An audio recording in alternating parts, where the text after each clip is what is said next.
اقرأوا القرآن وتدبروه. وها هنا ملحظ مهم، نلحظ أن أكثر الناس في رمضان يقرؤون القرآن في النهار، أما في الليل فلا تكاد تجد قارئا للقرآن، وهذا ولا شك من قلة الفقه، فإن قراءة القرآن في ليالي رمضان أفضل من القراءة في النهار.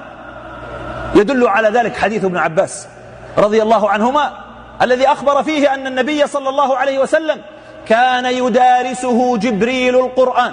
وتأملوا عباد الله، يدارس، كلمة يدارس ليس معناها القراءة فقط، إنما المدارسة بمعنى التدبر. كان يدارسه القرآن في كل ليلة من ليالي رمضان. قال ابن رجب رحمه الله: وهذا يدل على أن قراءة القرآن في ليالي رمضان أفضل من قراءتها في النهار. فلا تحرم نفسك، لا تشغلك هذه القنوات الفضائية حتى ولو كانت قنوات إسلامية. ليس معنى هذا أن يذهب وقتك سدى أمام شاشة التلفاز. احفظ ليلك، فإن لله في كل ليلة عتقاء من النار.